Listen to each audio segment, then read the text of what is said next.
hal yang, eee, dalam pelatihan ini oh sebagian ada yang masuk ya? Oke.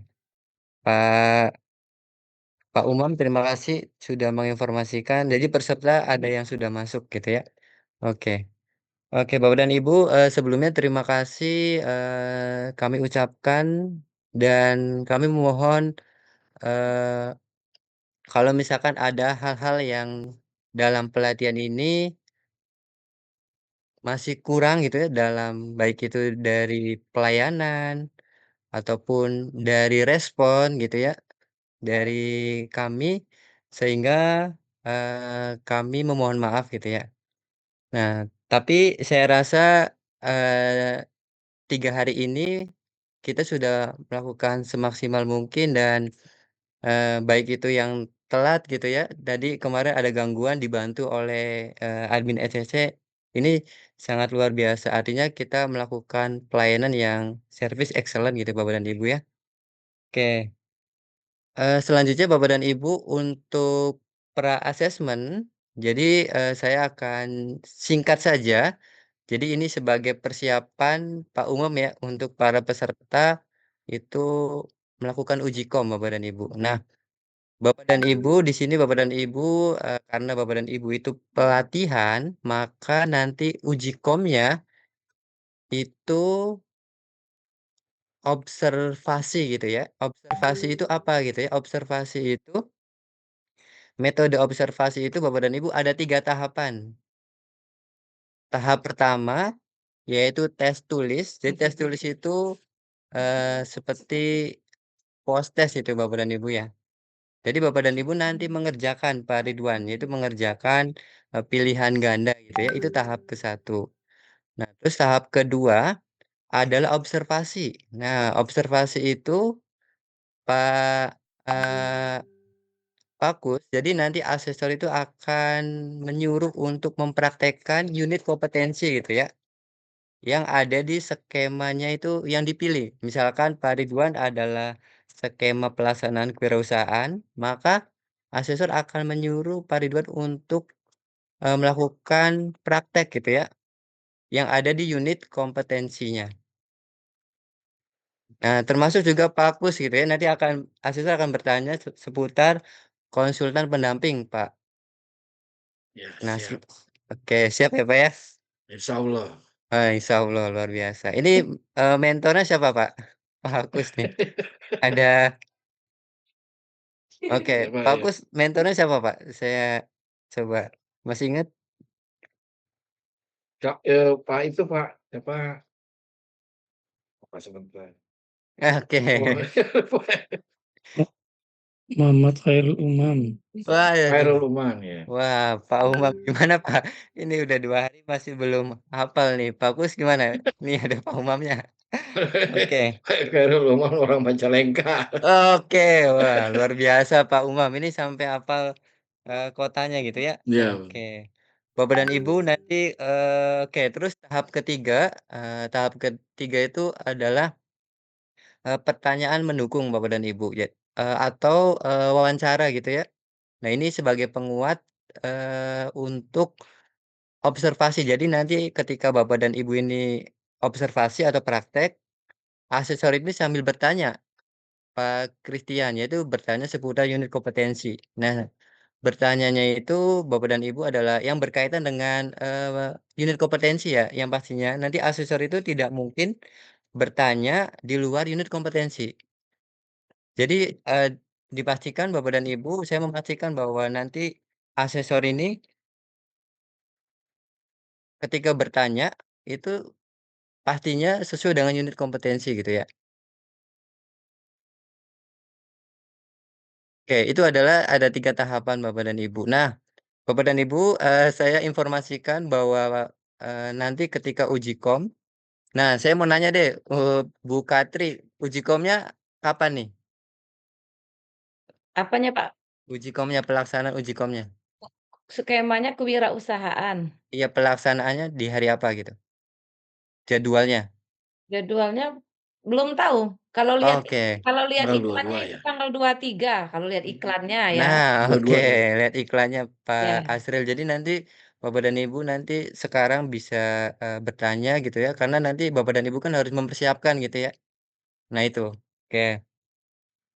Oke, terus Bapak dan Ibu, sebelumnya Bapak dan Ibu, saya minta dari, 2 peserta aja untuk menyampaikan kesan dan pesan secara singkat saja ya, Bapak dan Ibu, selama pelatihan 2 hari ini gitu ya. Oke, ada yang bersedia?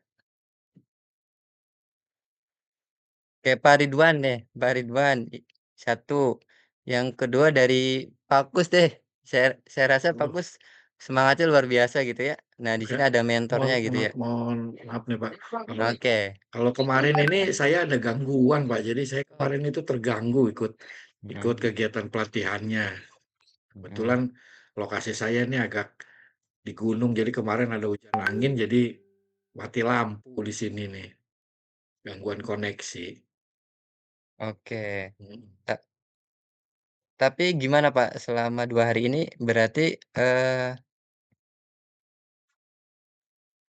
latihan selama 2 hari ini gimana Pak?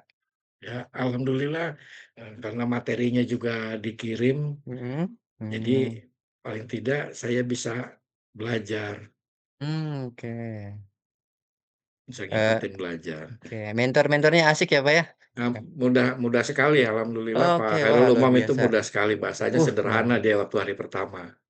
Hari kedua Oke. karena tidak optimal saya ini. Oke, berarti bapaknya ya, oke. Oke, luar biasa nih ada mentornya juga, tadi senyum-senyum. Oke, luar biasa Pak Umam. Ini, beliau juga salah satu ini, punya certified public speaking ya, Pak, ya? Oke, sehingga ini bisa menjadi ini nilai plus gitu ya ketika menyampaikan, jadi sangat mudah sekali. Oke, selanjutnya ada Pak Ridwan. Oke, gimana Pak Ridwan selama 2 hari ini? Alhamdulillah, terima kasih Pak Sutono atas kesempatan yang diberikan. Kesan-kesannya itu yang paling utama itu udah siap-siap, ketika kelas tuh diperkirakan betul-betul formal gitu. Nah, rupanya asik gitu. Nah, itu Oke. yang paling menyenangkan itu bahasanya itu sehari-hari lah mudah gitu. Oke, luar Kemudi biasa. Nah, kemudian, eee, harapannya Mhm. mungkin 5 hari ya pelatihannya aturannya ya? Oke, wah luar biasa nih. Ini adminnya gimana Nah, nih? Mau 5 hari katanya. Oke. biar apa, makin apa, lebih dieksplor Maksimal, lagi gitu kan. ya. Ini Mhm, mungkin, tugas kami mungkin nanti ngeksplor lagi lebih dalam dari yang oke. didapatkan sekarang. Itu, apa, Coach. Oke, Nah, itu terima aja. kasih Pak Ya, Ridwan. Oke, ini semangat banget nih Pak Azir dan Pak Umam mintanya 5 hari ya. Oke, Pak Ridwan, oke, tidak apa-apa, Pak. Nanti Oke kelas lanjutan itu, kelas oke, lanjutan kelas itu. lanjutan gitu ya. Oke. Bapak dan Ibu, terima kasih atas kesan dan pesannya, sehingga ini menjadi salah satu hal yang, jadi masukan bagi Sintak Training Center untuk terus memperbaiki dalam setiap kegiatan pelatihan ya Bapak dan Ibu ya. Oke, sebelumnya Bapak dan Ibu, bisa memberikan ulasan gitu ya. Nah, di kolom chat saya sudah memberikan, link Google bisnis dan, Instagram dari Sintak Training Center.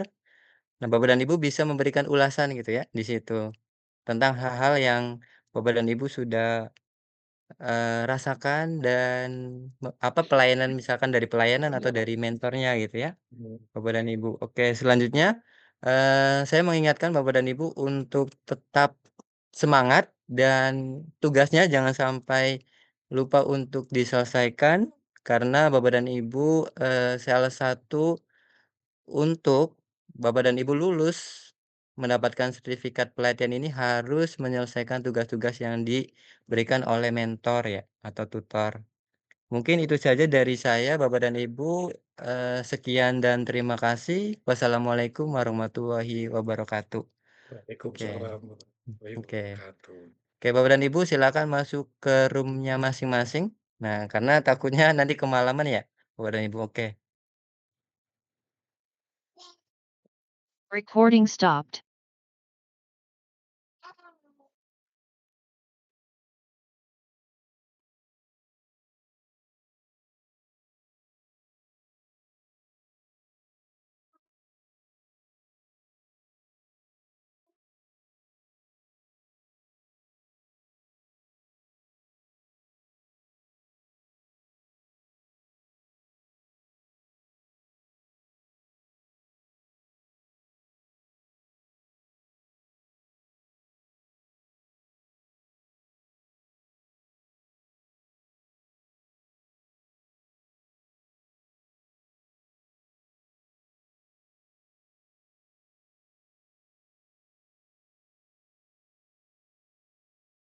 Oke oke, Bu, udah siap, Bu?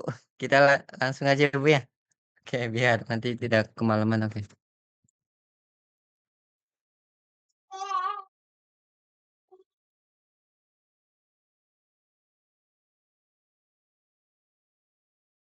Recording in progress. Oke, Bapak dan Ibu, kita lanjut di hari ketiga ya, Bapak dan Ibu, ya. Dan ini hari terakhir, jadi, kita bisa memaksimalkan waktu yang ada ini untuk bisa yang pertama adalah materi dan, praktek gitu ya, Bapak dan Ibu, ya, atau simulasi. Nah, jadi ini sebagai salah satu yang pertemuan terakhir kita, Pak Nikolas, sehingga semoga kita bisa maksimal gitu ya di hari ketiga, baik itu nanti ada materi dan ada review tugas gitu ya. Nah, Bapak dan Ibu, saya karena ini waktunya nanti Bapak dan Ibu ada post-test. Nah, ini ada post-test, jadi saya minta untuk reviewnya satu materi saja, satu tugas saja ya, Bapak dan Ibu, untuk hari kedua. Jadi hari kedua saya minta satu tugas saja untuk di-review dan kita langsung ke materi. Nah, karena apa? Karena nanti jam 9 malamnya Bapak dan Ibu mengerjakan post-test gitu. Nah, post-test ini berbeda dengan, pretest karena apa? Karena post-test ini Bapak dan Ibu akan dinilai gitu ya. Jadi kalau misalkan nilainya kurang dari 70 ya ya tidak lulus gitu. Nah, yang kemarin pretest-nya dapatnya berapa? Pak Ridwan berapa dapatnya? Kemarin itu 86 nggak salah, Coach. Oke, udah besar nih 86. Pak Ya, Nikolas? tapi masih tebak-tebak juga itu, Coach. Mhm. Oke, masih tebak-tebak. Tapi bisa langsung 86 gitu ya? 8. Pak Nikolas berapa pretest-nya? Nilainya dapat berapa, Pak?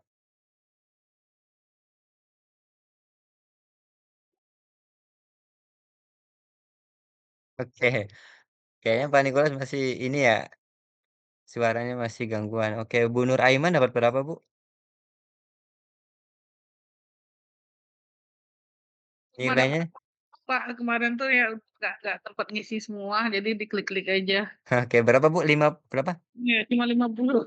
Oh, 50. Ibu nanti untuk post-test jangan sampai nilainya kurang dari 70 ya, Bu, ya? Oke. Bu Katri berapa, Bu? 88, Pak. Oke, 88. Oke. Ini sudah di atas 70 ya, Bu, ya? Oke, ini luar biasa. Oke, nanti Bu Nur Aiman untuk post-test silakan nilainya jangan sampai kurang dari nilai 70 ya, nanti karena akan tidak lulus gitu.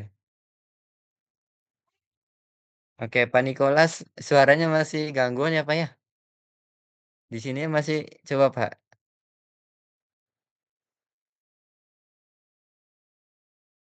Soalnya, di sini masih bergema gitu ya atau masih kurang jelas. Oke, baik. Kemarin itu sudah, yang simulasi itu yang review tugas itu sudah Bu Katri ya? Oke oke. Untuk yang hari ini Bapak dan Ibu saya minta satu review aja ya karena waktunya takutnya Bapak dan Ibu nanti karena ada post test itu, bisa sampai malam gitu ya. Nah, dari Pak Ridwan sama Bu Nur Aiman kira-kira siapa nih yang mau gitu untuk tugasnya direview? Kayaknya Bu Nur Aiman Mau Oke. itu. Saya R&D belum hitung-hitungannya. Yang kemarin Bu, yang apa, yang flyer? Yang hari pertama aja masih tugas tugas yang pertama baru selesai. Oke. Saya kirim Japri ya. Oke, langsung presentasi aja Bu. Tugas pertama yang kemarin Bu, ada nggak yang kemarin sudah selesai gitu? Oh, coba saya kirim yang tugas hari pertama. Tugas hari kedua Bu, kalau hari pertama itu sudah dilakukan oleh Bu Katri ya kalau Yang kedua, Bu. hari kedua. Belum yang hitung-hitung ya, Pak? Ya. Iya. Belum. Pak Nikolas gimana? Bisa nggak Pak suaranya? Saya siap. So, Oke, baik. Boleh. Siapa? Pak Ridwan atau? Bisa. oh, Oke, ini Pak Pak Nikolas Niko. bolehlah di sekolah Siapa? kan accounting pas hitung-hitungan kan Oke, cocok lah biar oke, melihat sekaligus belajar. masih baik. Pak Nikolas tadi nggak tahu Pak nilai pretestnya Pak. Kalau nggak salah sudah muncul ya Bu ketika summit ya. Lihat skor. Iya lihat skor. Ya. Oh, berarti saya nggak perhatikan kemarin Di itu. atas Oh ya. oke, nggak berarti kan. Oke baik silakan.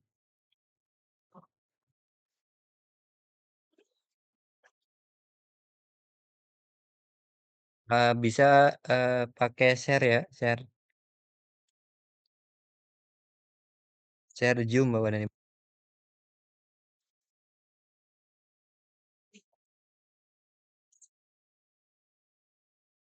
Tugasnya yang ketiga, empat atau kelima ya, Pak? Boleh 3, 4 Pak, boleh.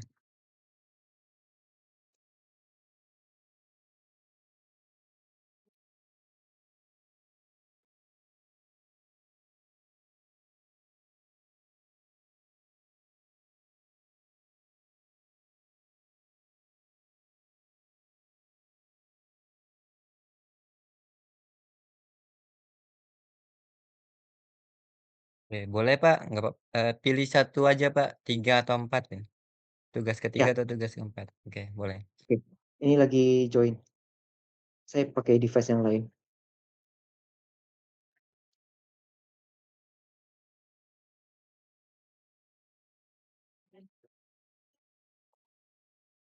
Ini sudah tampil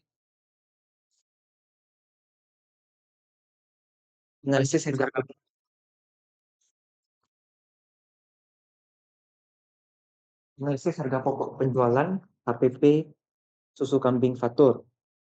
Jadi untuk biaya produksi, kita memproduksi 1 liter susu dibutuhkan biaya langsung seperti bahan baku utama, kemudian ada bahan penolong seperti gula, botol plastik, kemudian ada tenaga kerja langsung, yaitu upah pekerja, biaya overhead langsung, dan biaya distribusi.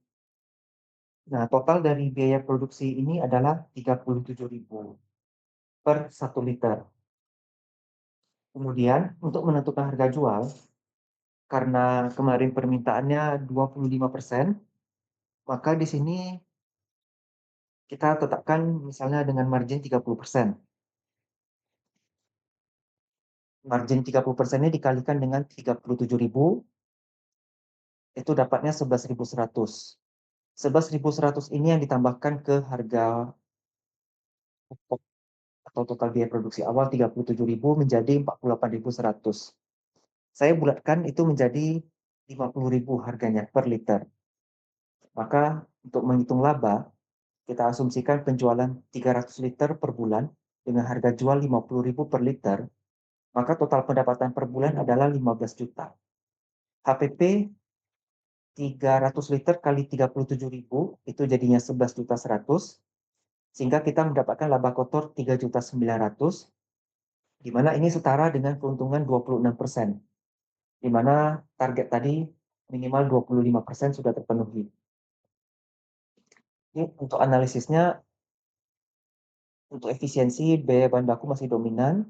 Kalau bisa bermitra langsung dengan peternak kambing, biaya HPP bisa jadi lebih murah.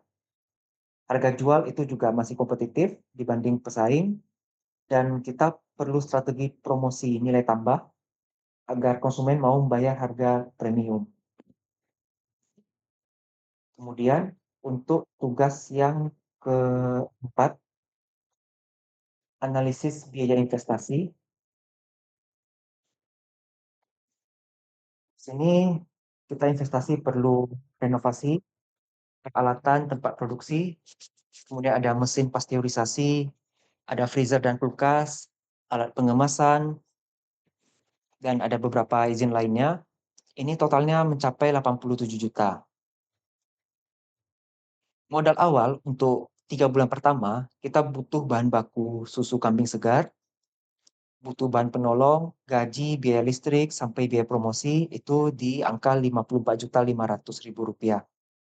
Maka total biaya investasi kita 87 juta tambah 54,5 juta menjadi Rp141.500.000. Estimasi pendapatan bulanan itu kalau tadi jual 300 liter per bulan dengan harga jual 50.000 per liter, pendapatan 15 juta. Biaya operasional 11 juta.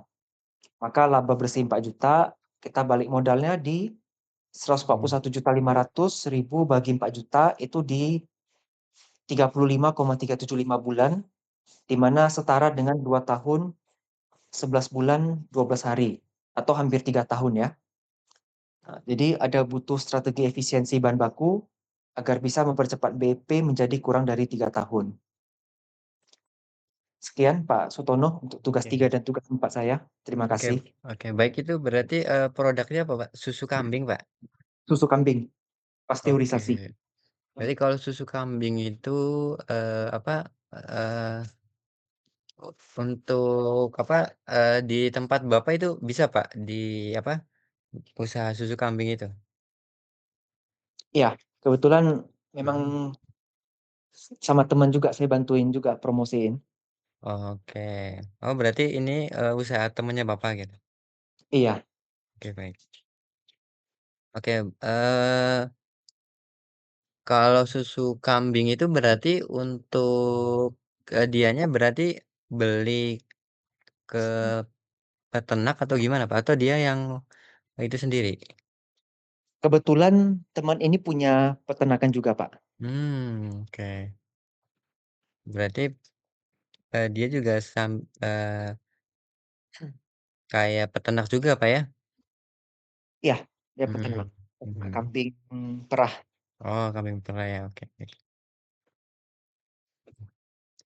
Tapi untuk sekarang ini apakah ada ininya, Pak, konsumennya yang seperti apa sih konsumen dari susu kambing itu, Pak? Saya mau eee, Untuk untuk saat ini konsumennya dijual ke kafe, kafe yang di sekitar peternakan dan ketika ada orang yang berkunjung ke peternakan, mereka beli langsung di tempat.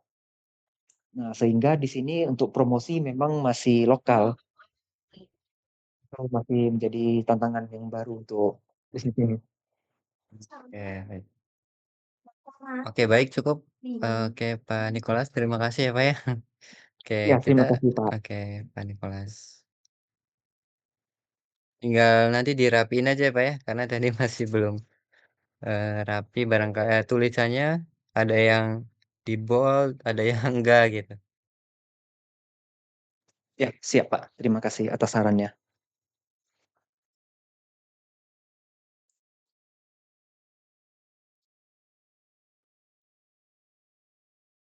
Baik.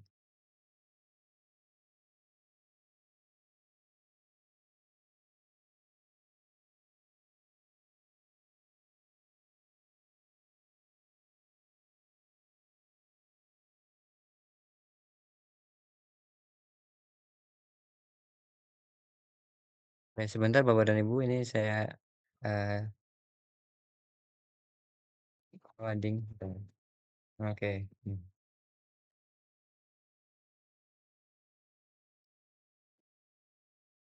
Oke, Bapak dan Ibu untuk materi pertama di hari kedua, kita akan melakukan pemasaran produk ya.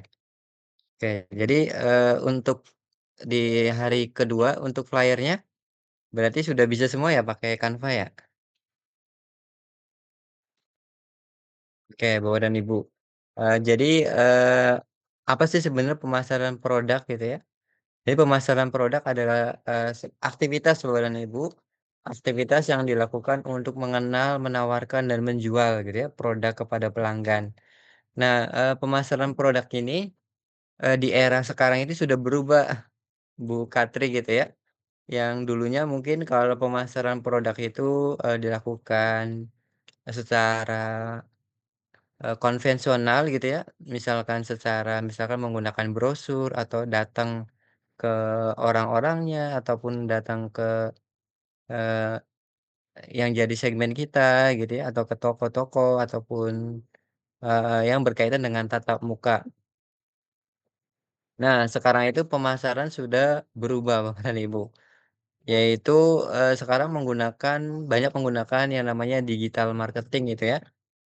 Nah, seorang, marketing itu Bapak dan Ibu, itu sebagai salah satu aktivitas atau bidang pekerjaan. Nah, ini penting Bapak dan Ibu. Jadi, pemasaran juga, sebenarnya sama ya Bapak dan Ibu ya, pada intinya, tapi yang kita harus pahami itu adalah perubahan dari metodenya. Yang dulunya metode pemasaran itu hanya dilakukan secara offline, tapi sekarang Pak Ridwan bahwa pemasaran itu dilakukan secara digital gitu ya, atau kita bisa namakan digital marketing. Tujuannya sama Bapak dan Ibu sebenarnya. Yang pertama adalah meningkatkan penjualan, yang kedua adalah mengendalikan produk ke pasar yang lebih luas gitu ya. Yang ketiga adalah membangun citra merek dan yang keempat menarik konsumen baru dan mempertahankan pelanggan. Kenapa Bapak dan Ibu kita memilih media yang kita gunakan untuk melakukan pemasaran itu menggunakan platform media sosial? Karena salah satu hal yang bisa kita, mendapatkan keuntungan dari kita menggunakan tool atau platform media sosial dibandingkan dengan kita memasarkan secara, offline gitu ya. Yang pertama adalah dari biaya. Yang pertama dari biaya. Biaya kenapa yang pertama itu biaya, karena biaya ketika kita menggunakan platform media sosial itu gratis gitu ya, gratis.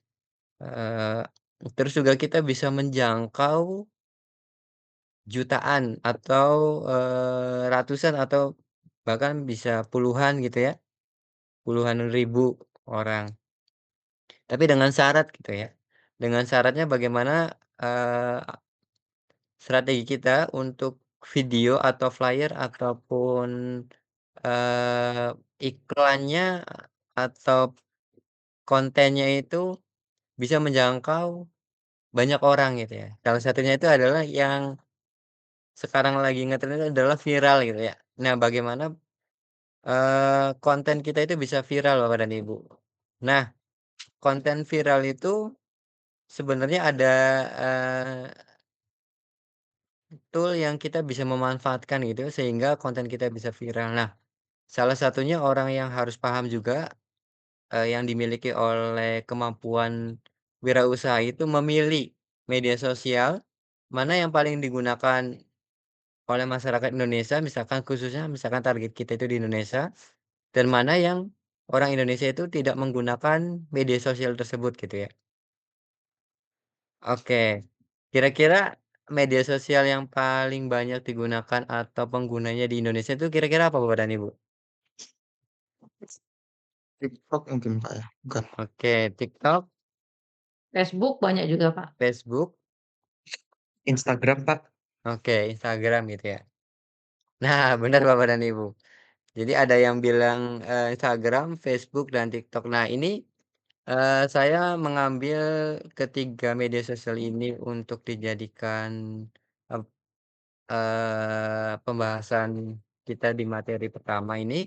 Kenapa? Karena di 3 media sosial ini yang paling banyak digunakan oleh masyarakat Indonesia gitu ya, atau penggunanya. Jadi dipastikan, ketika orang itu punya handphone atau punya smartphone, Pak Nikolas, pasti dia punya salah satu media sosial ini gitu ya, entah itu di Instagram, atau Facebook atau TikTok gitu ya. Tapi secara persentase yang pertama dari Instagram, Instagram sendiri adalah 85% gitu ya. 85% Indonesia itu masyarakat Indonesia menggunakan Instagram. Nah ini, jadi, tepat sekali kalau kita misalkan membuat toko online di Instagram gitu ya. Terus yang kedua adalah Facebook. Nah, Facebook ini, eee, untuk penggunanya itu sekitar 80,6% gitu ya. Yang walaupun kata orang ini Bapak dan Ibu, Facebook ini adalah media sosial yang sudah kuno gitu ya, yang sudah jadul gitu, tapi ternyata kalau dilihat dari penggunanya, ternyata masih banyak juga gitu. Nah, Bapak dan Ibu juga ketika, eee nanti ketika ada informasi gitu ya, misalkan informasi-informasi dari luar atau dari berita, yang misalkan ada yang bilang bahwa statement bahwa Facebook ini menjadi media sosial yang kuno dan sudah ditinggalkan, Bapak dan Ibu jangan langsung percaya gitu ya. Harus dilihat dulu datanya penggunanya gitu ya, dan ternyata masih besar juga gitu, ternyata untuk Facebook. Nah ini juga Apalagi Facebook itu sekarang ada yang namanya Facebook Pro itu, Pak. Kan nah itu ya, banyak Bu, ya. gajian di lewat sana kan ibu-ibu dan Mhm. sebagainya. Iya ya, Bu, ya. Nah, kit oke untuk Facebook Pro apakah, semua di Indonesia juga ini lagi booming atau di oke, Bu Katri berarti dari provinsi mana, Bu? Sumatera Selatan. Sumatera Selatan, oke. Di Sumatera Selatan juga sama, Bu, untuk Facebook ini, Facebook Pro Banyak gitu? banyak, Mmm, malahan saya tinggal di kabupaten, orang yang jualan-jualan tempe seperti itu atau jualan kuliner kecil itu pada gajian di Facebook Pro, Pak. Itu 2 juta, oh, 3 oke. juta 1 bulan. Mhm, Padahal dia cuman konten mhm, ya yang dia masak, yang dia jual, seperti reel, buat dia lagi buat pempek, lagi buat tumpeng mhm, dan lain sebagainya, seperti itu. Tapi saya lihat mmm, tiap bulan mamerin gajian kayak gitu. oke. Berarti bener ya, Bu, ya, itu Iya. gajian? Oke. Oke, berarti itu bisa menjadi salah satu pemasukan. Oke. Nah, di Pak Ridwan gimana, Pak? Apakah, untuk yang Facebook ini banyak juga, Pak? Iya banyak coach, tapi ya untuk bermain medsos. Oke, berarti untuk yang Facebook Pro belum? Iya. Oke, belum. Oke, Pak Nikolas? Iya, Pak. Oke, Pak Nikolas di daerahnya ini, untuk Facebook Facebook banyak yang gunain nggak, Pak? Termasuk banyak, Pak. Terutama yang kalangan usia 30-an ke atas. Banyak yang Mhm, main Facebook di sini. oke.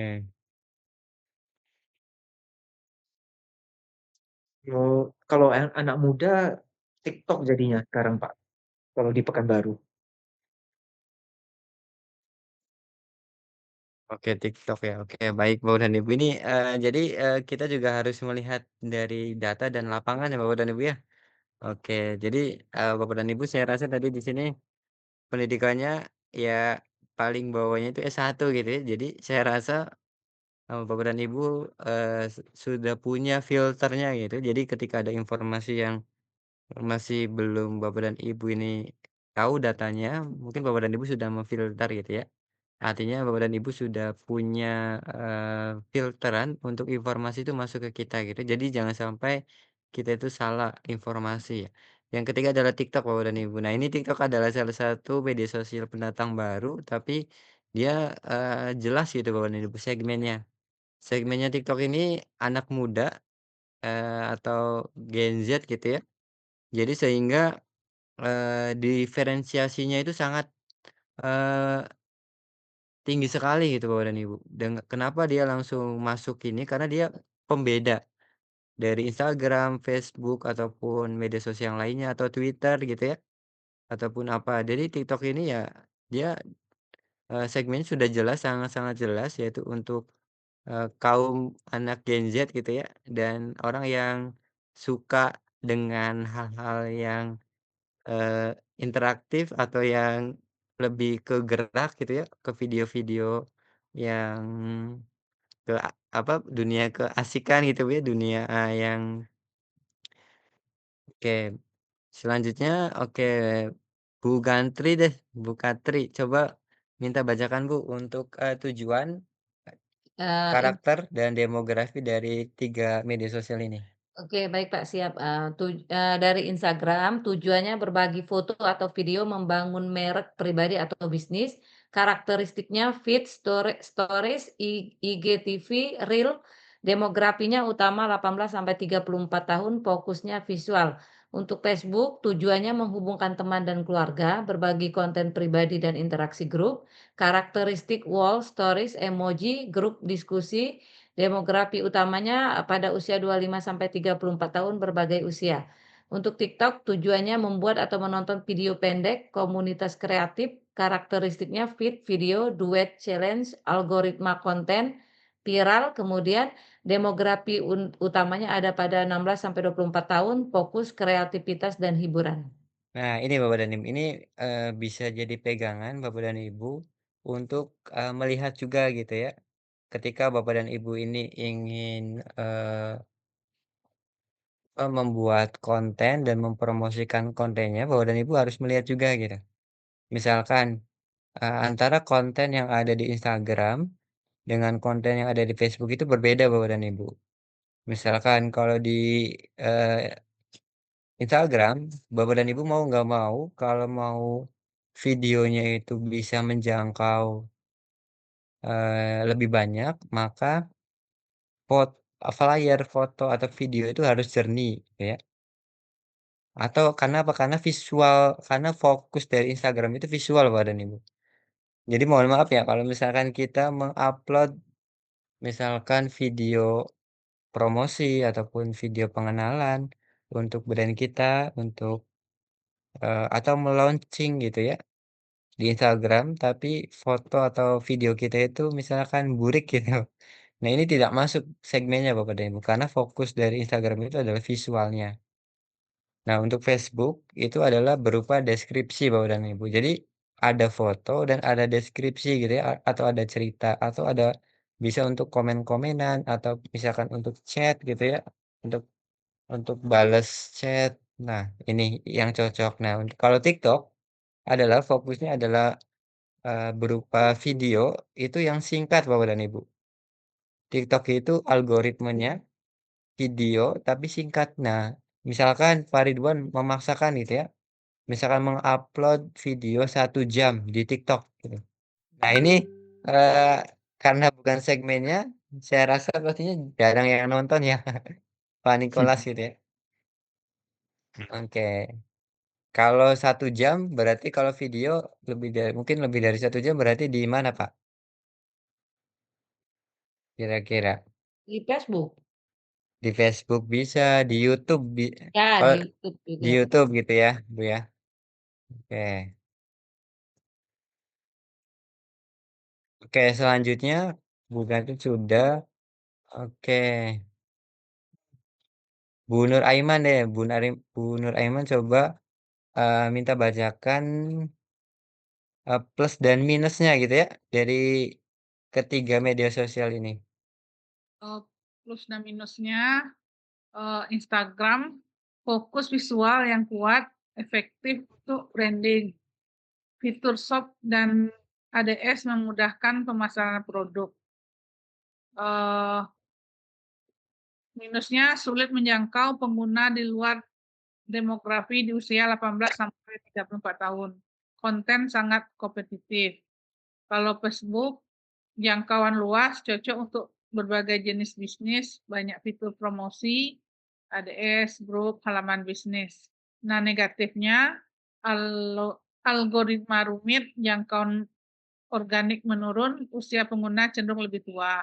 Sedangkan TikTok, positifnya potensi viral tinggi, cocok untuk bisnis dengan target muda, fitur kreatif, challenge duet, menarik untuk kampanye. Sedangkan negatifnya, butuh kreativitas tinggi, target usia terbatas, relevansi cepat berubah. Oke, terima kasih Bu Nuraiman. Oke, benar Bapak dan Ibu, ini jadi, Bapak dan Ibu bisa melihat juga, plus dan minusnya gitu ya, ketiga media sosial ini. Jadi walaupun, eee, perusahaan ini sudah besar gitu ya, sudah lama, pasti ada hal-hal yang positif dan negatifnya Bapak dan Ibu. Nah, positif dan negatifnya ini Bapak dan Ibu juga harus paham juga gitu ya. Kalau Bapak dan Ibu bisa paham ini, Bapak dan Ibu bisa, punya, kompetensi di bidang analisis media sosial gitu ya. Karena apa? Karena Bapak dan Ibu ini ketika menggunakannya itu tidak capek gitu ya. Kenapa tidak capek? Misalkan contoh gitu ya, Bapak dan Ibu, salah dalam memperhitungkan, eee, promosi misalkan. Bapak dan Ibu kalau misalkan mau viral, yang mau viral cepat dan mau dikenal sangat cepat gitu ya, maka TikTok gunakannya gitu ya. Tapi kalau misalkan Bapak dan Ibu pengen, untuk, apa, bentuk flyer-nya itu misalkan bentuk flyer-nya itu misalkan, flyer yang bagus dan, misalkan di Canva kan bagus-bagus ya Bapak dan Ibu ya, flyer-nya ya. Nah itu cocok untuk digunakan untuk Instagram gitu Bapak dan Ibu. Nah ini adalah, silakan Bapak dan Ibu nanti, bisa memahami ini untuk, Bapak dan Ibu bisa gitu ya, menggunakan media sosial sebagai bisnis. Nah, Bapak dan Ibu ini adalah, memaksimalkan platform media sosial.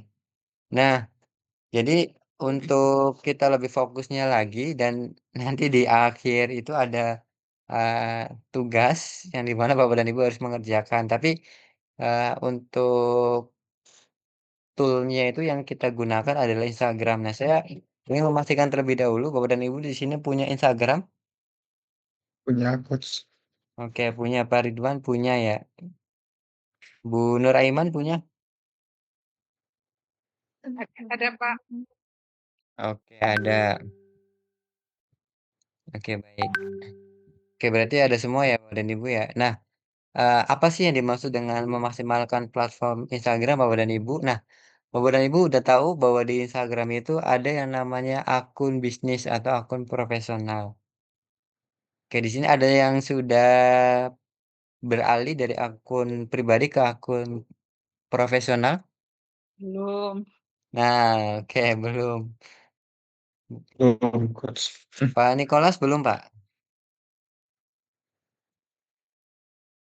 Oke, belum ya. Oke, Bapak dan Ibu. Nah, sekarang ketika selesai pelatihan ini, Bapak dan Ibu harus beralih gitu ya dari akun pribadi ke akun profesional. Nah, kenapa harus beralih sih, Pak? Gitu ya. Nah, Bapak dan Ibu kan sebagai orang akademis dan profesional gitu ya. Ya harusnya sebagai seorang akademisi dan profesional itu eh, media sosialnya itu harus rapi gitu Bapak dan Ibu. Harus mencirikan bahwa Bapak dan Ibu ini ya bidangnya ini gitu yang dikuasai.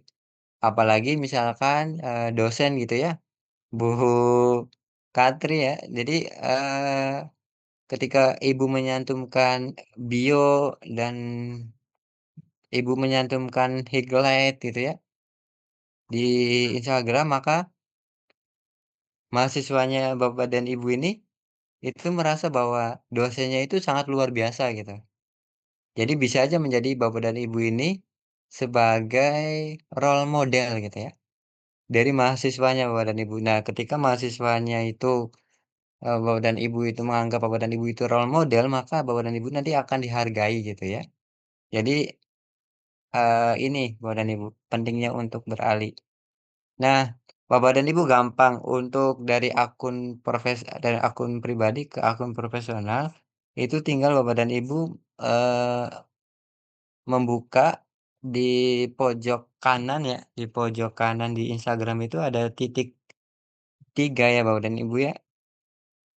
Nah, ada titik 3. Nah, setelah itu Bapak dan Ibu, pilih saja misalkan, apa, langsung akun profesional gitu ya.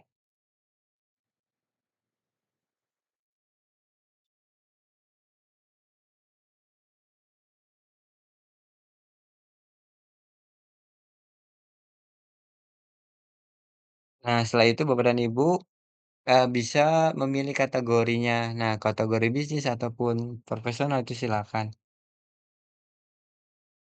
Nah, setelah itu, Bapak dan Ibu cukup memenuhi langkah-langkahnya itu gampang banget, tinggal memilih Yang ya. punya saya sudah ini Pak, dashboard profesional. Nah, itu kalau sudah dashboard profesional itu sudah beralih Bu, dari akun Sudah, pribadi ke karena akun saya profesional. saya mengkonekkan dari halaman lain di Facebook, saya konekkan dengan WhatsApp bisnis, dengan IG juga, kemudian Mhm, juga dengan Thread dan lain sebagainya. oke, baik. Oke, Bapak dan Ibu, nah, eee,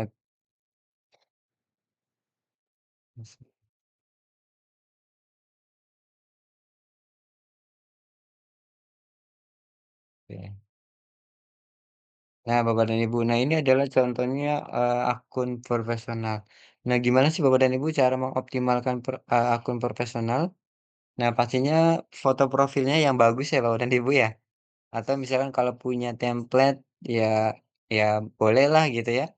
Kalau profesional ya misalkan sekarang kan lagi rame ya Bapak dan Ibu ya, ada, AI Gemini ya. Ya, Bapak dan Ibu, sekarang lagi ramai AI Gemini. Nah, Iya, itu harus pakai nah, prompt itu ya. pakai prompt gitu ya. Nah, itu bisa silakan digunakan Bapak dan Ibu.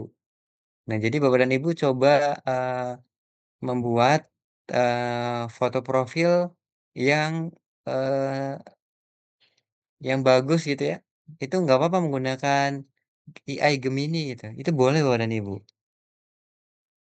Nah, terus, ketika foto profilnya itu sudah profesional, nah kita tuh dilihat juga Bapak dan Ibu, bionya. Nah, bionya dari Bapak dan Ibu itu apa gitu ya, misalkan kalau bisnis, kalau profesional gitu ya.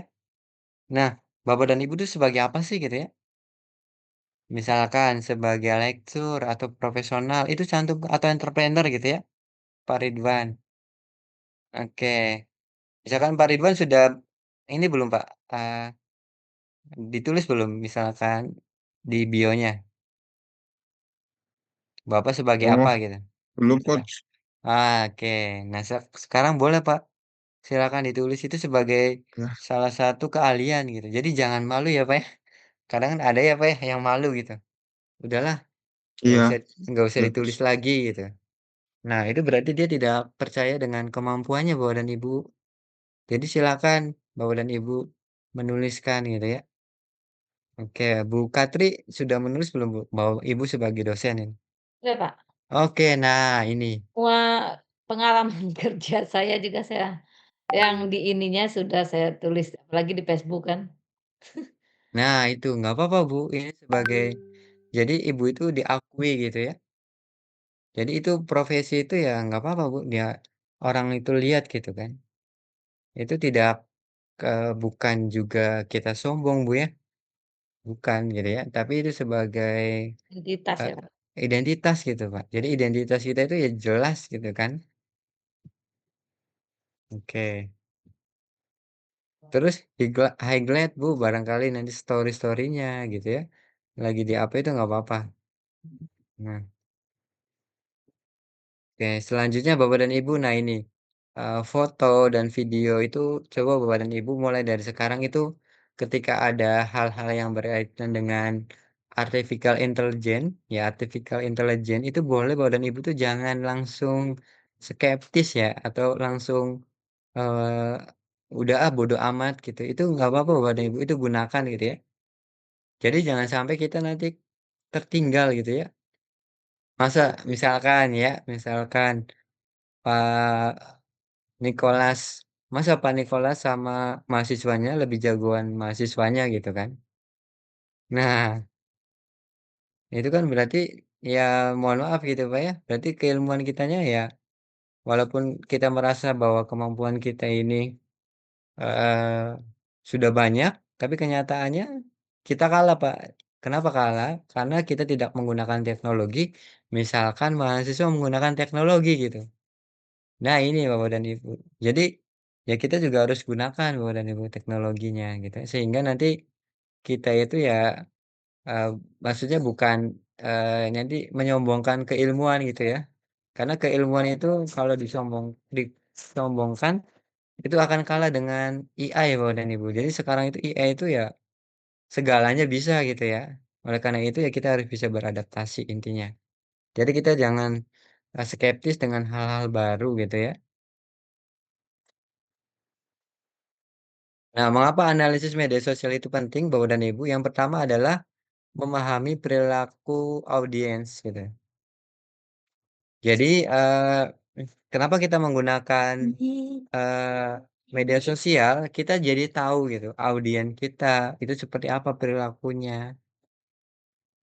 Terus juga yang kedua adalah mengukur keberhasilan konten. Jadi kita juga bisa melihat nih misalkan konten bisnis atau konten wirausaha, kita di-upload di media sosial. Nah, kita lihat view-nya itu ada berapa sih gitu ya, berapa orang sih yang melihat dan, kita juga bisa melihat juga, mengidentifikasi tren.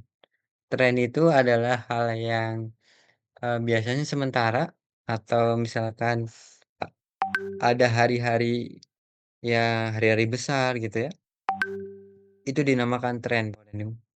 Setelah itu yang keempat adalah mengoptimalkan ROI, yaitu kita nanti bisa mengetahui Bapak dan Ibu, mengetahui, yang pertama adalah bagaimana kita bisa menganalisis dari postingan yang kita sudah upload, itu dari, view-nya berapa, dari like-nya berapa, terus juga kita menghitung persentasenya gitu ya.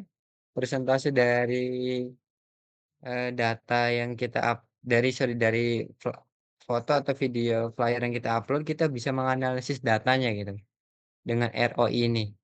Jadi kita bisa tahu kira-kira persentasenya keberhasilannya itu seberapa sih gitu ya, dalam setiap post.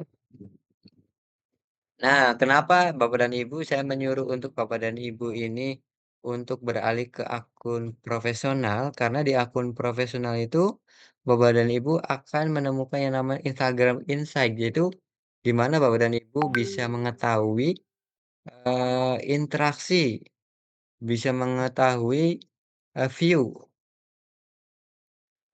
view-nya ketika Pak Nikolas nih upload flyer atau foto gitu ya, dengan menggunakan akun profesionalnya, maka ketika Pak Nikolas itu upload foto, nanti Pak Nikolas tahu view-nya, Pak. Misalkan view-nya yang lihat foto saya atau video saya itu misalkan 28.000. Nah, 28.000 itu siapa sih, Pak? Siapa saja sih gitu ya? Ada follower kita kah atau non-follower kita gitu. Nah, follower kita itu biasanya orang yang mengikuti kita gitu ya. Nah, tapi kalau orang yang non-follower itu orang yang tidak mengikuti kita, itu melihat, eee, foto atau video kita Bapak dan Ibu. Oleh karena itu overview fitur insight Instagram ini yang pertama adalah audio insight, yaitu mengetahui demografi atau usia Bapak dan Ibu. Nih jadi, kita tahu nih usia dan lokasi yang atau follower kita atau orang yang melihat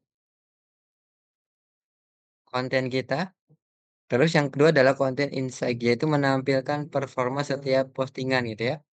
Nanti Bapak dan Ibu kita tahu gitu ya, yang like, yang komen, dan yang share itu atau save itu berapa gitu. Dan yang ketiga adalah activity insight, yaitu mengetahui waktu online audien. Nah ini. Dan insight tentang engagement rate per jamnya.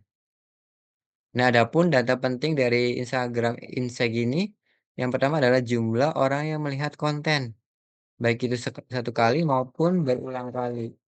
Yang kedua adalah engagement rate, yaitu perbandingan antara engagement dengan reach atau impression. Dan yang ketiga adalah save and share.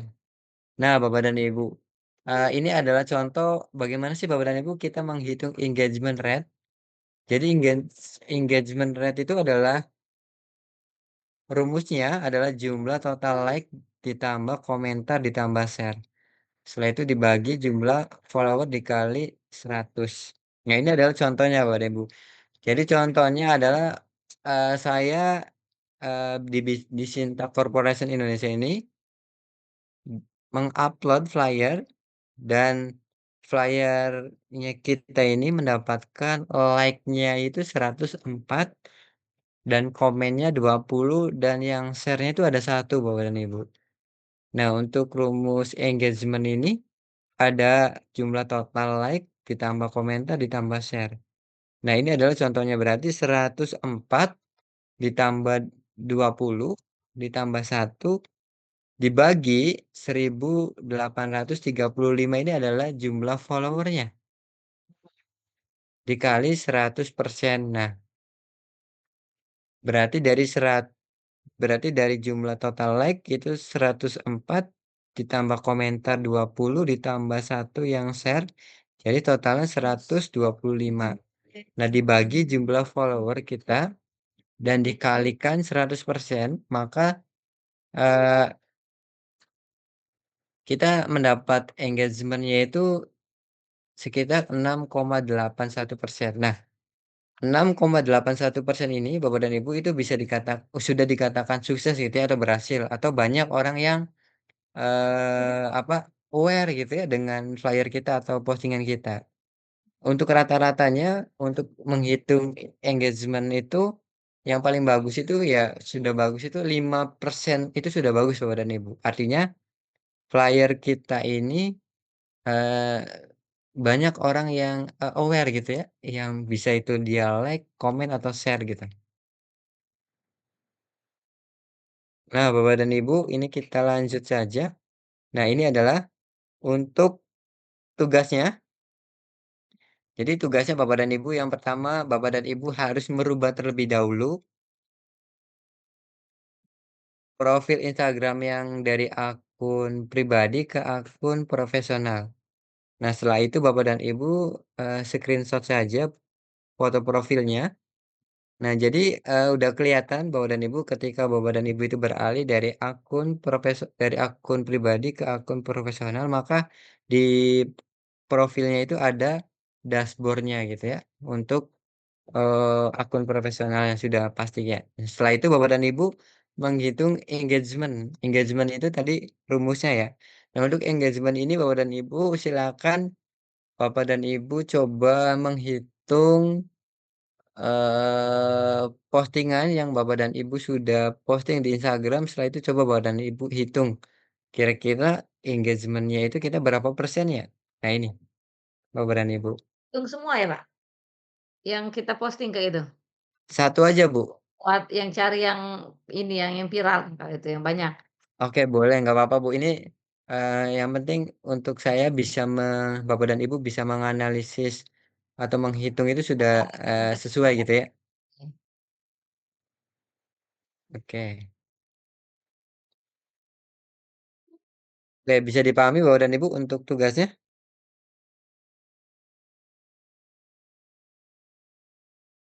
Paham, harus paham. Oke. Berarti sudah punya Instagram semua ya?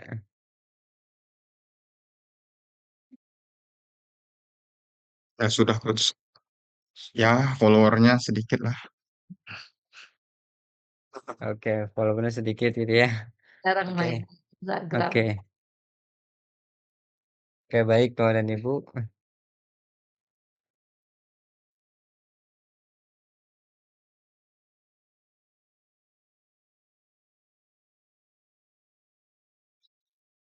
Ini.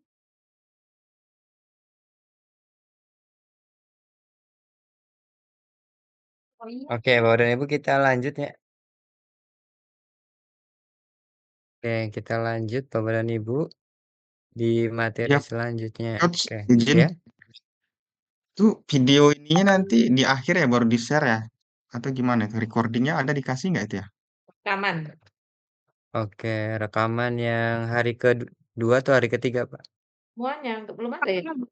Oh, saya sudah kirim gimana, Bu? Udah masuk belum, Bu? Hari pertama dan hari kedua. Di mana, Coach? Dikirim ke Di email gitu. di Google Drive. Nggak ada. Ya, yang disiapkan. Oke, baik. Nanti saya kirim linknya aja ya, Bapak dan Ibu ya. Oke, oke, siap, Coach. Oh, berarti Bapak dan Ibu belum melihat gitu ya videonya. Belum. Oke. Tapi materi sudah, disampaikan kan? Sudah ada Google Drive-nya? Materi ada, materi ada. Oke oke, baik baik. Nanti saya akan kirimkan saja ya linknya ya. Oke, dikirain Bapak dan Ibu, karena saya sama adminnya itu langsung sepaket gitu ya, untuk, saya harus ngirim materi di link ini, terus juga mengirim video di link ini gitu ya. Jadi sudah dikirain Bapak dan Ibunya sudah punya dari adminnya gitu ya. Baik, kalau belum punya nanti saya akan kirim untuk linknya. Oke, berarti tugas di hari pertama, sorry, tugas di hari ketiga di materi pertama sudah ya? Sudah jelas semua? Jelas, Coach. Oke. Pak Nikolas aman, Pak?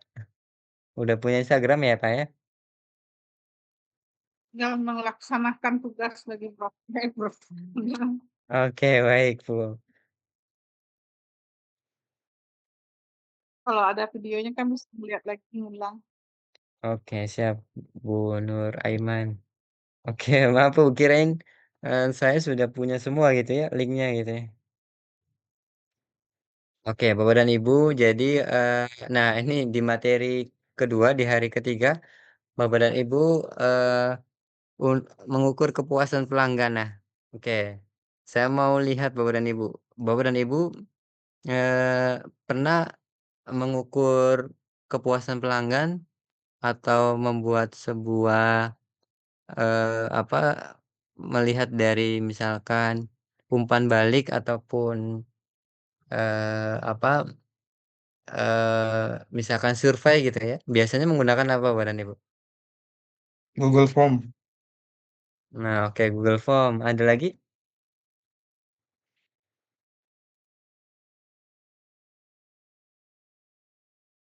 Wawancara langsung Wawancara langsung. atau skala Likert kalaupun ada dibagikan seperti itu. Oke, skala skala lingkar gitu ya. Oke, ada lagi?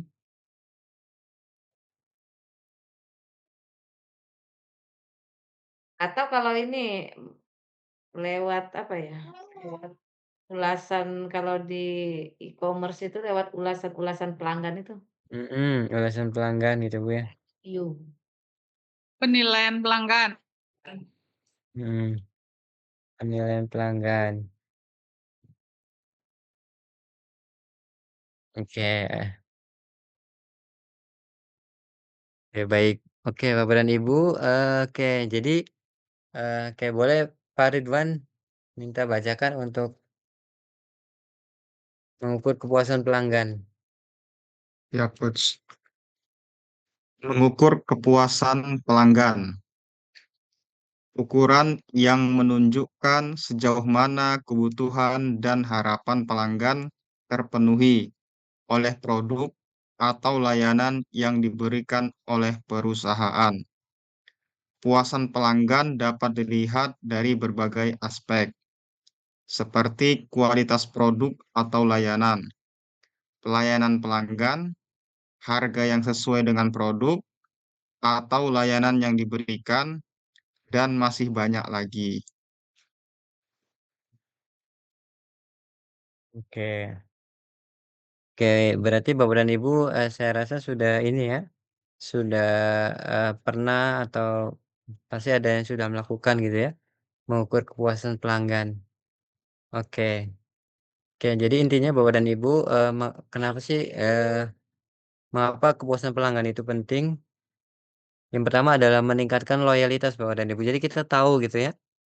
Jadi ketika pelanggan ini misalkan biasanya banyak Bapak dan Ibu, yang orang itu dia itu takut gitu ya, misalkan memberikan ulasan, tapi ketika menggunakan Google Form atau misalkan ya yang seperti Google Form itu karena tidak tahu gitu ya, misalkan tidak tahu, jadi dia, memberikan hal-hal negatif gitu ya. Tapi itu tidak apa-apa gitu ya, sebagai masukan untuk, bisnis kita atau usaha kita gitu Bapak dan Ibu ya. Karena usaha yang bagus itu adalah usaha yang dia itu menerima kritikan, saran dari konsumennya Bapak dan Ibu.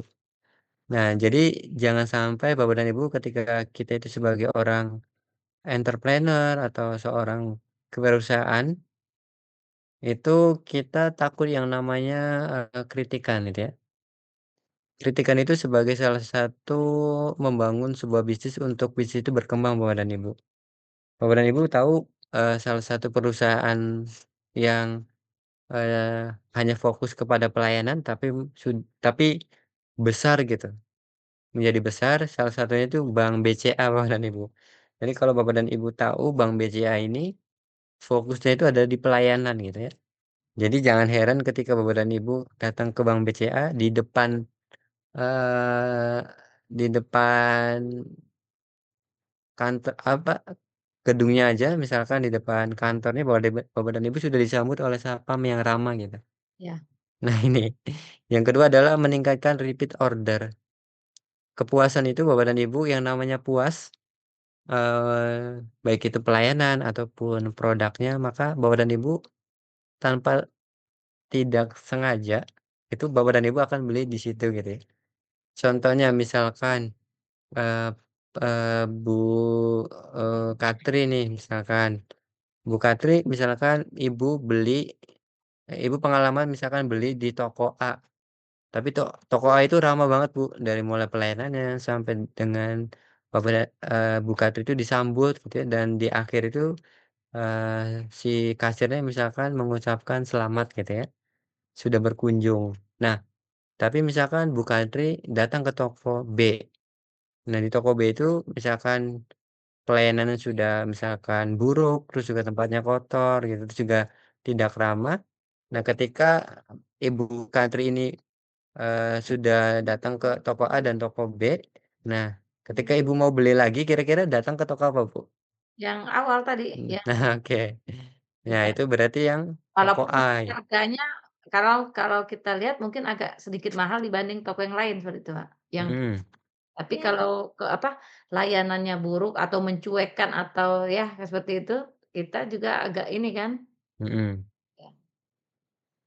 mhm. Berarti ke Yang awal, Kak. yang Yang awal ya, Bapak dan Ibu ya? Nah, ini Bapak dan Ibu, ini, loyalitas itu ya kita harus tahu gitu ya, ngebangun sebuah, perusahaan besar itu ya dari, kepuasan pelanggan Bapak dan Ibu. Yang ketiga adalah menurunkan churn rate, yaitu kehilangan pelanggan Bapak dan Ibu. Jadi, pastinya kita tahu dan ya ketika ada, misalkan respon dari konsumen yang mungkin tidak mengenakan bagi kita, tapi, itu jadi salah satu hal yang kita ini kalau kita melakukan dan memperbaiki, konsumen itu akan dihargai Bapak dan Ibu, merasa akan dihargai dan dia akan mungkin menerima gitu walaupun misalkan sebelumnya itu dia, ini sudah emosi gitu ya, misalkan ada hal yang mungkin dari barang atau ini itu kurang puas gitu. Tapi ketika kita ini tahu bahwa dari, pelanggan ini mengalami komplain dan kita memperbaikinya dan kita merespon dengan baik, maka konsumen juga akan merasa dihargai gitu Bapak dan Ibu. Yang keempat adalah menjadi sumber promosi dari mulut ke mulut. Bapak dan Ibu, ada yang tahu perusahaan yang tidak promosi sama sekali tapi berkembang? Oke bener, ini perusahaan PT KAI ya Bapak dan Ibu ya. Bapak dan Ibu pernah nggak lihat promosi PT KAI di TV ataupun di media sosial gitu ya? Bapak dan Ibu jarang sekali gitu ya melihat. Nggak ada. Oke, hampir nggak ada. Tapi Bapak dan Ibu tahu ketika, Bapak dan Ibu tahu KAI itu atau kereta itu biasanya dari orang gitu ya, yang bercerita gitu ya, tentang perjalanannya menggunakan kereta api itu, oh nyaman gitu ya. Bener nggak, Bu? Nah itu adalah salah satu perusahaan yang PT KAI itu tidak melakukan promosi, Bu, tidak melakukan promosi. Nah, kalau diskon itu Bapak dan Ibu sekarang itu kenapa PT KAI itu ada diskon-diskonnya, sebenarnya itu dari pemerintah ya, Bapak Ibu ya. Karena perusahaan BUMN itu harus, bisa, menjalankan perintah dari misalkan presiden, maka ketika libur lebaran itu mengalami, ini diskon gitu ya, KAI itu akan memberikan diskon kepada konsumennya. Nah, Bapak dan Ibu, cara mengukur kepuasan pelanggan itu tadi ada yang berbentuk survei kepuasan gitu ya, ada yang menggunakan analisis Net Promoter Score atau NPS, dan bisa juga langsung gitu ya Bapak dan Ibu yang namanya umpan balik langsung, baik itu secara online maupun secara offline gitu ya. Dan bisa juga tingkat, retensinya, yaitu analisis seberapa banyak pelanggan kembali untuk membeli lebih banyak atau, melihat atau mengukurnya itu dari konsumennya datang ke kita lagi ini tuh berapa orang gitu. Nah, survei kepuasan pelanggan itu Bapak dan Ibu pasti berkaitan dengan yang pertama adalah desain survei itu pasti, kita akan bertanya ya Bapak dan Ibu ya. Nah, bertanya, baik itu pertanyaan maupun tentang masukan gitu ya, pada intinya kan bertanya gitu ya Bapak dan Ibu ya, tentang produk atau barang atau jasa kita. Terus, yang namanya kita itu membuat survei atau memberikan sebuah pertanyaan kepada konsumen itu kan yang tidak sulit ya Bu ya, Bu Nuraiman. Ya, Itu bukan dosen ke mahasiswa ya Bu ya, misalkan pertanyaannya. Tapi pastinya lebih mudah gitu ya bertanyanya. Baik itu misalkan ada pilihannya eee, misalkan tidak puas, misalkan puas dan sangat puas gitu ya. Nah itu kan yang konsumen kan, mudah banget ya Bapak dan Ibu ya untuk menjawabnya gitu ya. Nah untuk survei itu biasanya dikirimkan bisa menggunakan email atau website atau, langsung juga bisa ada yang kalau umpan balik ataupun misalkan media online. Nah setelah itu Bapak dan Ibu, ketika kita sudah punya datanya, maka data itu kita bisa gunakan untuk pengambilan sebuah keputusan gitu ya. Nah, Bapak dan Ibu mungkin ini, hal yang sepele ya Bapak dan Ibu ya, untuk survei gitu ya. Tapi ini menjadikan salah satu instrumen untuk perkembangan sebuah bisnis atau usaha kita Bapak dan Ibu untuk dari yang mikro gitu, yang kecil bisa menjadi yang berkembang gitu ya. Dengan apa? Dengan memperhatikan kepuasan pelanggan Bapak dan Ibu. Nah, adapun, analisis Net Promoter gitu ya, skor itu gampangnya seperti ini Bapak dan Ibu. Jadi, yang paling gampang juga jadi 0 sampai 10 kira-kira mana nih, dari misalkan dari 10 orang yang memilih kira-kira kita rata-ratanya berapa gitu ya. Jadi kalau misalkan, 10 dan 9 udah pasti puas gitu ya. Nah, ini juga yang gampang Bapak dan Ibu, memilihnya. Nah, bisa juga umpan balik, langsung gitu ya dari pelanggan gitu ya. Ya. Terus juga bisa menghasilkan juga retensi pelanggan, yaitu kita juga bisa, tadi Bapak dan Ibu, kita bisa melihat siapa sih pelanggan kita yang sering datang, ke kita untuk beli sesuatu produk gitu ya, yang berulang-ulang gitu ya, itu juga bisa. Nah, tapi Bapak dan Ibu, untuk pelatihan ini kita menggunakan Google Form ya, yang di mana Google Form ini sebagai tool untuk survei kita Bapak dan Ibu, karena kenapa kita memilih Google Form, karena Google Form sendiri adalah, media yang, gratis,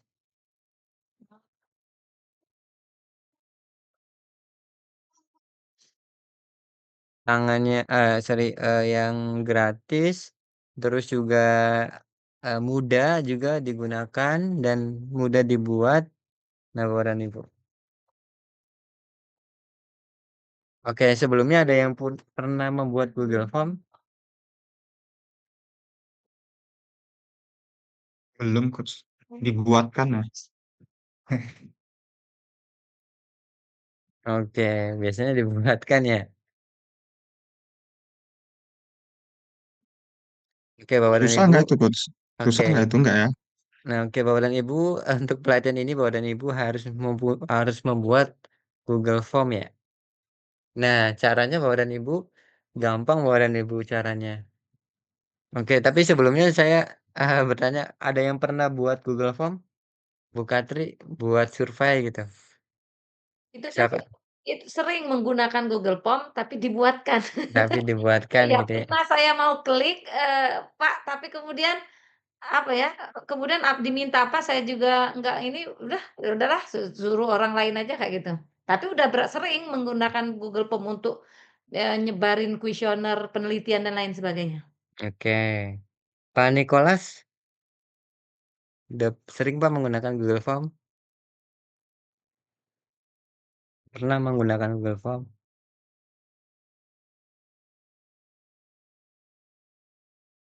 Ini ada ya kuesioner? Nggak boleh. Apa yang dicatat tadi? Itu tuh apa tadi?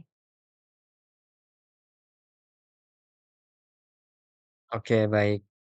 Halo, sering Ya. Pak, sering Nah. pakai. Oh, sering pakai. Berarti bisa bikinnya Pak, Google Form-nya. Iya, ada Google Form untuk tarik data, ngumpulin Hmm. data penelitian, kuesioner, survei kepuasan.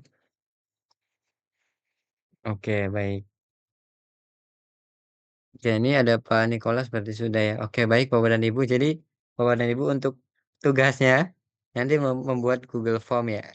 Di tugas hari ketiga di materi kedua. Jadi Bapak dan Ibu silakan untuk bisa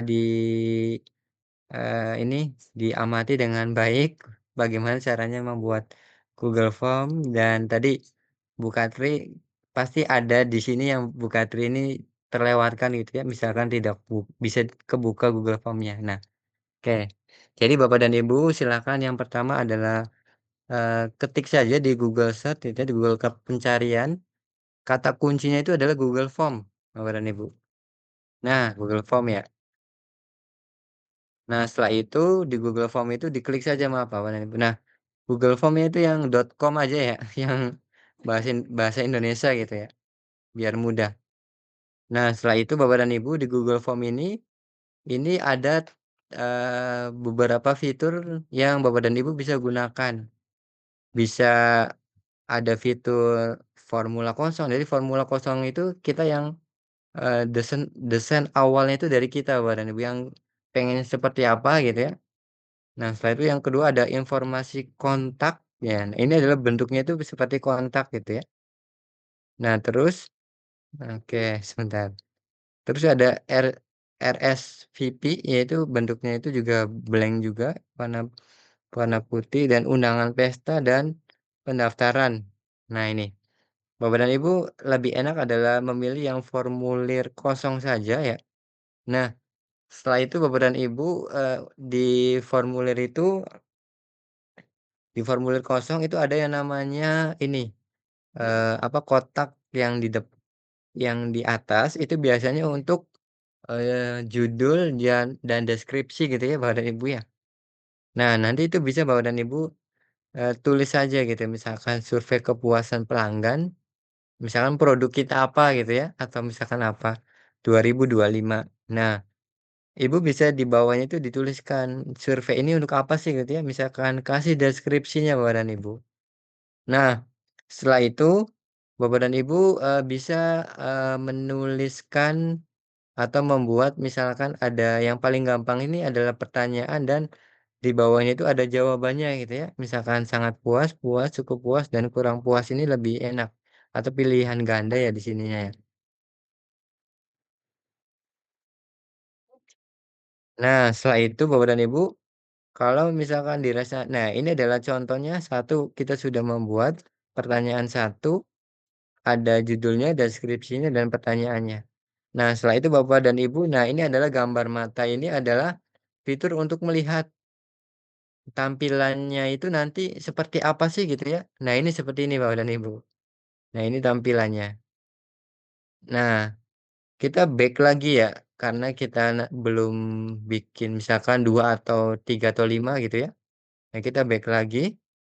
Nah, setelah itu Bapak dan Ibu, kalau merasa sudah cukup karena kita sudah melihat, maka Bapak dan Ibu harus di sini, yaitu mempublikasikan karena Google Form yang kita ini sudah buat akan didistribusikan untuk orang lain gitu ya. Sehingga orang lain itu mengisi Google Form kita gitu. Nah, klik saja publikasikan Bapak dan Ibu. Nah, ini penting. Jadi Bapak dan Ibu untuk editornya itu Bapak dan Ibu harus memilih siapa saja yang memiliki link ini. Jadi jangan sampai dibatasi ya. Kalau dibatasi ini tidak bisa orang lain itu mengklik atau menggunakan ini. Tapi Bapak dan Ibu harus memilihnya siapa saja yang memiliki link ini. Nah, Kalau kepenuhan juga Google Drive-nya nggak masuk juga ya, Pak? kalau kepenuhan gimana, Bu? Kepenuhan datanya di drive-nya, misalnya kita pakai alamat email kita. Mhm. Nah, Oh, terus kalau misalkan kepenuhan emang jadi gangguan, Bu, itu ya ada masih yang iya udah mau masuk tapi nggak kayak nggak ini kan, ternyata, di file kita ini kan penuh kayak itu kan, mhm, kapasitas 15 GB di emailnya, mhm. gitu ya. Oke, kalau kepenuhan kalau bisa bikin ini aja, Bu, video apa, email yang untuk khusus untuk data-data gitu ya, karena gini Bapak dan Ibu, jadi untuk file yang sudah penuh ini takutnya gini, ada kejadian juga karena kalau batasnya itu tidak misalkan batasnya itu kalau sudah penuh banget, itu ada batasnya Bapak dan 7 hari, kalau misalkan tidak dihapus langsung hilang gitu datanya. Nah itu penting sekali ya, informasi seperti itu. Jadi nanti kalau misalkan ada yang kepenuhan silakan langsung dihapus Bapak dan Ibu. Beberapa yang tidak penting itu langsung dihapus ya, karena nanti sekarang itu Google kan ada layanan untuk tambahan, memori gitu ya. Nah ini, karena ada tambahan layanan memori biasanya ada notifikasi untuk itu. Oke. Nah setelah itu Bapak dan Ibu, kalau dirasa nah di sininya itu sudah, publikasikannya sudah, maka salin linknya. Nah, ketika salin link itu bisa diperkecil Bapak dan Ibu atau dipersingkat. Nah, yang tadinya panjang itu ya, misalkan panjang itu bisa dipersingkat jadi singkat banget. Nah, setelah itu, nah jadilah Bapak dan Ibu seperti link ini. Nah, Bapak dan Ibu nanti untuk apa, untuk soalnya jadi Bapak dan Ibu membuatnya itu 5 pertanyaan saja ya. Kalau mau dapatnya itu nilai sempurna, tapi kalau misalkan mau standar itu cukup 3 saja Bapak dan Ibu. Tapi, tapi yang harus Bapak dan Ibu lihat itu adalah linknya bisa terbuka atau tidak gitu ya. Jadi linknya itu apakah bisa atau tidak. Jadi cukup Bapak dan Ibu untuk apa, untuk tugasnya Bapak dan Ibu di apa, bisa di Word atau PPT itu seperti ini nanti diklik sama saya satu persatu. Jadi kalau misalkan tidak Bapak dan Ibu tidak bisa kebuka linknya berarti Bapak dan Ibu salah gitu ya dalam membuatnya. Oke, jadi dipastikan coba dulu ya. Nah ini, oke. Ini adalah materi yang kedua di hari ketiga dan terakhir Bapak dan Ibu. Ini ada materi terakhir, kita break dulu atau lanjut? Break dulu boleh? Oke, berarti 10 menit ya, Bu ya? Oke, bisa Oke, terus. baik. 10 menit kita masuk lagi di jam 8.37 ya Bapak dan Ibu. Ingin Recording stopped. saya Pak Oke, iya Bu, gimana Bu? dari yang dua waktu udah dikirimin dulu Pak. Oke, ya habis ini aja Bu ya. Nanti habis ini siap sekalian nanti saya kirim linknya.